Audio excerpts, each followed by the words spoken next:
My family turned my wedding into an empty front row, and 2 months later I turned their dream destination wedding into a public reckoning. The moment the sanctuary doors opened, I saw it. Ethan's side packed shoulder to shoulder, standing, cheering, phones raised. My side? 3 pristine rows of white chairs, reserved signs still in place, completely vacant. No father gripping my arm. No mother clutching tissues. No sister snapping photos from the front pew. Just silence so loud it drowned the processional. I walked alone toward the man who'd already promised to show up for the rest of my life. Hours earlier my father had called from a departure lounge. Congrats, kid. We'll do a big dinner when we're back. This charter was locked in months ago, you get it. In the background, boarding call, my sister's laugh, the clink of glasses.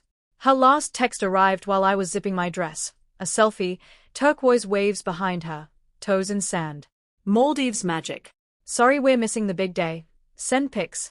Blue heart. I still walked the aisle. ER nurses learned to keep moving when everything inside is bleeding. We said vows under fairy lights while Ethan's family wiped happy tears. Mine sent good vibes from an overwater bungalow. The officiant asked, "Who gives this woman?" And the sound system suddenly crackled with ocean noise and my father's voice booming through the speakers. Happy wedding, sweetheart. Tuning in from paradise, we'll toast you properly later.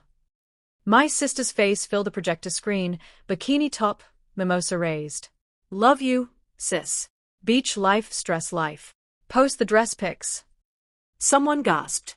Ethan's grip on my hands turned iron. The AV tech scrambled to kill the feed, but 180 witnesses had already seen my family photobomb my ceremony from 8,000 miles away. We finished. We kissed. The applause felt like static. At the reception Ethan's father raised a glass. We always wanted a daughter. Today we got one. I smiled through tears while my side of the family remained a ghost story told in whispers. I didn't scream. I saved everything. Screenshots, the accidental livestream clip, her Instagram carousel captioned Family First, Maldives edition, the group chat messages joking about catching the replay. 2 months later the same people who'd chosen cocktails over vows called in tears.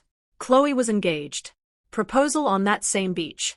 Wedding booked at the identical resort, overwater villas, infinity pool, the works. They wanted me there. Maid of honor. Speech. Healing old wounds, my mother said. Family showing up this time. My father added casually, we'll use the leftover wedding budget we set aside for you, fair split between sisters. I almost laughed. That leftover budget had already funded their first Maldives escape. He'd reclassified it as a client retreat on company books. I had the forwarded email proving it. Ethan and I bought our own tickets. Economy. Basic room. I packed one red dress that felt like armor and a USB drive labeled Family Memories, Chloe's tribute. The resort was postcard perfect. My parents greeted us with practiced warmth, Chloe glittering in white linen, her fiancé Dylan polite and clueless. You came, my mother whispered, hugging me like we'd only been apart a weekend. Wouldn't miss it, I said. The ceremony glittered, ocean backdrop, orchid arches, string quartet. My father walked Chloe down the aisle beaming for the drones. I sat in the second row, Ethan's hand steady on mine, watching the performance of family I'd never been invited to join. Reception pavilion, candlelight, champagne towers, giant screen cycling engagement photos, many from the week of my wedding. The MC announced, and now, a special message from the maid of honor, Big Sister Lauren. I walked to the center, red dress catching every light. The coordinator had loaded my file. I nodded once. The screen went live. First, innocent throwbacks, Chloe and me building sandcastles, matching Halloween costumes. Soft oaths from the crowd. Then the tone shifted. A still of my wedding, Ethan's full side, my 3 empty rows like a wound. Gasps. Next, the accidental church projection. My father in sunglasses, Chloe in a swimsuit, waving from the Maldives deck. Their voices filled the pavilion. Happy wedding day.